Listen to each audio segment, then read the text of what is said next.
नमस्कार, मैं अशोक गोयल आपका स्वागत करता हूं इस वीडियो में, जिसमें हम बात करेंगे कि हम अपनी कमजोरी को भी किस तरीके से हथियार बना सकते हैं। ये बात सुनने में बड़ी अजीब लगती है, क्योंकि अभी तक हमने यही सीखा है, यही समझा है कि जो भी हमारी ताकत है, जो स्ट्रेंथ है, उसी को आगे रख के, उसी को औजार हथियार बनाकर हमें लड़ने की आवश्यकता रहती है। लेकिन दोस्तों, हमेशा ऐसा नहीं होता है कि हर चीज़ हमारे पक्ष में हो। बहुत सारी सीमाएं रहती हैं। कभी शरीर हमारे साथ उस तरीके से नहीं होता है जैसे होना चाहिए, कभी हमारे पास पैसा नहीं होता है, कभी जो रिक्वायर्ड स्तर का जो रुतबा है वो नहीं होता है, कभी कम्युनिकेशन स्किल कम पड़ जाती है, और कभी और किसी तरीके की योग्यता जो हमारे पास होनी चाहिए वो नहीं होती है, या उस समय नहीं होती है जब हमें उसका उपयोग करने की आवश्यकता रहती है। तो इसका मतलब ये है कि किसी भी व्यक्ति के पास हर समय न ताकत रहती है न कमजोरी रहती है, दोनों का मिक्सचर रहता है। तो अगर कोई ऐसी स्थिति हो जिसमें हम पूरे सामर्थ्य ना रखते हो, तो जो हमारी कमजोरी है उसके प्रति हम अपोलोजेटिक रहें, माने क्षमा के भाव से रहें, संकोच में रहें कि मेरे साथ ये दिक्कत है, या मैं उसको सामने रखकर उसको हथियार बनाकर लड़ने लगूं। ये तरीका मैं आपको बताना चाहता हूं, कुछ अनुभव आपके साथ शेयर करता हूं इस वीडियो में। हम अपनी कमजोरी को भी हथियार बना सकते हैं। कैसे? मैं आपको एक घटना बताता हूं, एक सच्ची घटना है। एक व्यक्ति को मैं जानता हूं जो एक नई कंपनी आई कुछ, और उसमें उन्होंने काम करना शुरू किया, और उसी समय उस तरीके की कई सारी कंपनीज देश में आई, और लगभग 5-7 बड़ी कंपनियों ने एक साथ उस फील्ड में काम करना शुरू किया। कंज्यूमर से संबंधित सीधे ग्राहक के खरीदने लायक चीजें थी। और एक कंपनी ऐसी थी जो बहुत ज्यादा विज्ञापन करती थी, अपनी एड पब्लिसिटी। हर कंपनी का अलग अलग सोच का तरीका रहता है, अपने अपने साधन रहते हैं, अपनी अपनी प्राथमिकताएं रहती हैं, स्ट्रेटजी रहती है।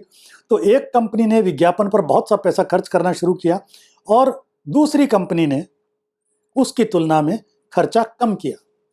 तो जो कंपनी खर्चा कम करती थी, उसका जो सेल्समैन था, जो एजेंट था, वो हमेशा कंप्लेंट करता है कि हमारे यहाँ तो ये प्रोडक्ट नहीं बिक सकता है, क्योंकि हमारे यहाँ इसका विज्ञापन कम है, और लोग सीधा सीधा यही देखते हैं कि मेरे इलाके में कितने होर्डिंग लगे हैं, कितने बोर्ड लगे हैं, कितना विज्ञापन पब्लिसिटी अलग अलग कंपनियों का है, और उस मामले में हम कहीं नहीं ठहरते हैं।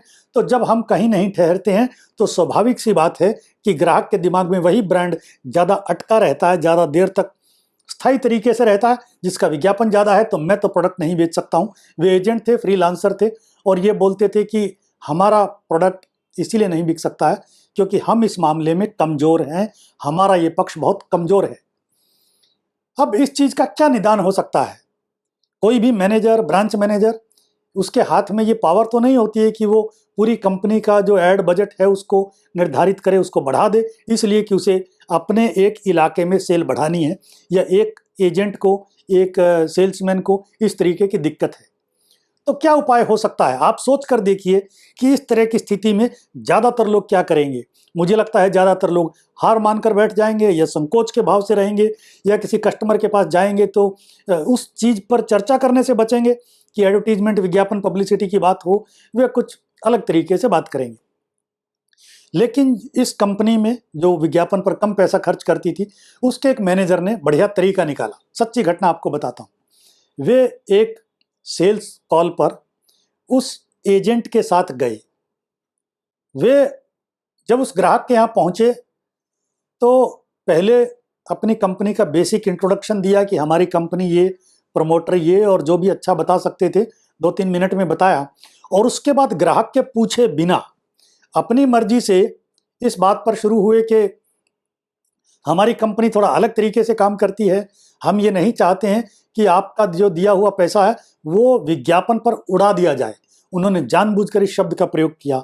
खर्च करना नहीं बोला, उड़ा दिया जाना बोला, कि जो भी पैसा इकट्ठा होता है मार्केट से, वो ऐसा नहीं है कि विज्ञापन पर उड़ा दिया जाए, जिससे हम अपने ग्राहकों को वैसा प्रोडक्ट, वैसी सर्विसेज, वैसी आफ्टर सेल सर्विस ना दे पाएँ, क्योंकि हमने पैसा तो विज्ञापन में खर्च कर दिया है, विज्ञापन में निकाल दिया है अपना बजट ज़्यादा। और फिर ग्राहक के पूछे बिना पूरी उस आधे पौने घंटे की सेल्स कॉल में 2-3 बार इसी तरीके के शब्दों का प्रयोग किया, और खुद ही कहा कि फलां कंपनी को देख लें, आपके शहर में कितना विज्ञापन करते हैं वो, अल्टीमेटली वो पैसा कहाँ से आता है? वो इसी प्रोडक्ट में आता है, प्राइसिंग में जुड़ा होता है, आप ही से निकालते हैं, इसी पर खर्च करते हैं। अब आप बताइए सर, वो मैनेजर ग्राहक से पूछ रहा है, अब आप बताइए सर, आप क्या पसंद करेंगे? हम आपको प्रोडक्ट में बेहतर वैल्यू ऐड करके दें, या हम ऐसा कुछ करें कि आपके शहर में, आपकी गली के बाहर बड़े बड़े होर्डिंग और बोर्ड लगवा दें, विज्ञापन करें? आप क्या लाइक करेंगे? आप ही बताइए sir, what will you prefer? आपको क्या लगता है कि ग्राहक ने क्या कहा होगा? निश्चित तौर पर यही कहा कि मुझे बोर्ड से क्या लेना है, मुझे विज्ञापन से क्या मतलब है? आप जब आ गए हैं मेरे घर, मेरे ऑफिस में, तो मेरे लिए तो आपकी कंपनी का विज्ञापन हो ही चुका है। मुझे तो वो चाहिए which gives me value for money. मेरे दिए हुए पैसे की जो बेस्ट सर्विसेज मिले, बेस्ट वैल्यू है, वो मिलनी चाहिए। तो मुझे तो आप ऐसा ही हिसाब किताब बताएं। और उसने बहुत बड़ी सेल की, मैनेजर की कामयाबी तो थी, सेल्स के कारण कामयाबी नहीं थी, इस कारण से भी थी कि वो जो सेल्समैन, जो एजेंट, जो कंपनी का प्रतिनिधि था, जो निश्चित रूप से ये मानकर बैठा था कि सामान नहीं बिक सकता है क्योंकि हमारा ये पक्ष कमजोर है, उसका विश्वास मजबूत हुआ कि इसके बिना भी माल बेचा जा सकता है। इस सब चीज के बावजूद ग्राहकों को संतुष्ट करने का तरीका खोजा जा सकता है। तो जो कमजोरी है उसको हम हथियार बना सकते हैं। मैं आपको अलग अलग तरीके के उदाहरण देकर बताता हूं। आप जानते हैं आज के दिन देश में जो बहुत फेमस स्टैंड अप कॉमेडियन है भारती सिंह, ऐसे वाली,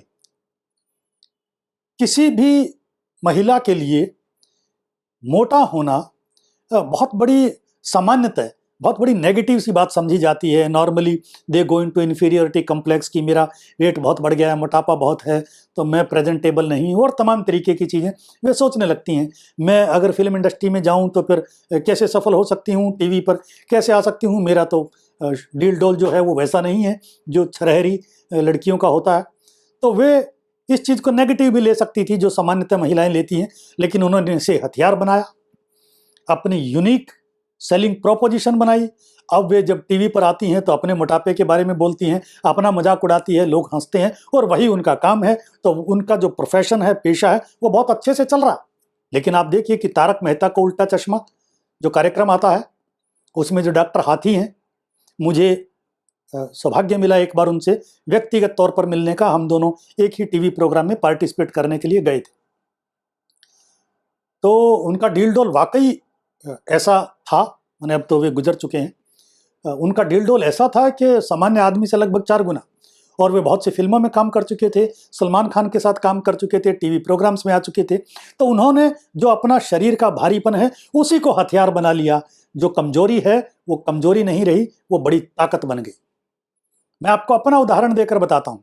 जब मैं अनेक वर्षों तक कॉर्पोरेट सेक्टर में जॉब करने के बाद फ्रीलांस स्पीकर बना, तो मुझे ये एहसास था कि मैं अच्छा बोल सकता हूँ जो लोगों को पसंद आता है, और ये भी एहसास था कि मैं ज़्यादा अंग्रेजी उतनी फ्लुएंट नहीं बोल सकता हूँ जितनी बाकी लोग बोल सकते हैं जो इस फील्ड में सक्सेसफुल हैं। मुझे लगता था कि मेरा हिंदी पर अधिकार ज़्यादा है, मैं हिंदी का विद्यार्थी रहा हूँ। तो जब मैं प्रोफेशनल स्पीकर ट्रेनर बना और मैंने जाकर बोलना शुरू किया, तो मेरे कुछ शुभ चिंतकों ने बताया कि इस प्रोफेशन में सक्सेसफुल होने के लिए ज़रूरी है कि आप अंग्रेजी में ही बोलें। लेकिन मैं अपनी स्ट्रेंथ और वीकनेस दोनों जानता था, तो मैंने सभी जगह जाकर हिंदी में बोलना शुरू किया और मैं लोगों को बताता कि मैं आपको अंग्रेजी सिखाने के लिए नहीं आया हूँ, मैं आपको वो बताना चाहता हूँ जो विषय, जो सब्जेक्ट, जो टॉपिक, एजेंडा आप नहीं जानते हैं, और मैं आपको आप ही की भाषा में, आपकी मातृभाषा में बताकर जाऊँगा। मैं उसी भाषा में जोक्स क्रैक करता, लोगों को एंटरटेन भी करता हूँ और तमाम तरीके के वो चीज़ें करता हूँ जो लोगों के सीधे जहन में उतर जाती है। इस तरीके का फीडबैक मुझे मिलता है, तो मैं उन्हीं की भाषा में उनसे बात करता हूं और इस चीज़ को लोग लाइक करते हैं। तो कहने का अर्थ यही है दोस्तों, आप कुछ भी करते हैं, आप चार्टर्ड अकाउंटेंट हैं, आप बिजनेस करते हैं, आप कम पढ़े लिखे हैं, आप ज़्यादा पढ़े लिखे हैं, आप गांव में रहते हैं, शहर में रहते हैं, जिस भी स्थिति में आप हैं, तो ये बात निश्चित है कि आपके पास सारी स्ट्रेंथ तो नहीं हो सकती है। जी हाँ, सारी किसी के पास नहीं हो सकती है। एक कोई गरीब आदमी का बेटा है जो सामान्य स्कूलों में पढ़ा है, तो लोग उसे बोलेंगे तुम ऊपर की दुनिया के बारे में क्या जानते हो, जो सक्सेसफुल लोग हैं उनके बारे में नहीं जानते हो। और यदि कोई जनरल मैनेजर का लड़का है जो अंग्रेजी स्कूलों में या विदेश में पढ़ा है, लोग उससे ये कहेंगे कि तुम जमीनी हकीकत के बारे में क्या जानते हो, तो नहीं जानते हैं। तो हर व्यक्ति के पास कुछ ना कुछ स्ट्रेंथ रहती है, कुछ वीकनेस रहती है। उसमें से जो कुछ भी आपको अपनी प्रोफेशनल लाइफ में यूज करना है, उसमें अगर आप बहुत मजबूत नहीं भी हैं तो उसके लिए अपोलोजेटिक न हो, उसके लिए संकोच का अनुभव नहीं करें। अपने अंदर ये ठान लें कि जो भी मेरी दुनिया की नज़रों में कमजोरी है, मैं उसको हथियार बनाकर लड़ सकता हूं। उस बारे में चिंतन करें और मैं निश्चित तौर पर कह सकता हूं, जब आप इस तरीके से सोचेंगे तो कुछ सुझाव, कुछ विचार आपके अंदर जरूर आएंगे जो आपको पहले की अपेक्षा ज़्यादा सफल बनाएंगे। प्रयास करिएगा। I wish you all the best. Thank you.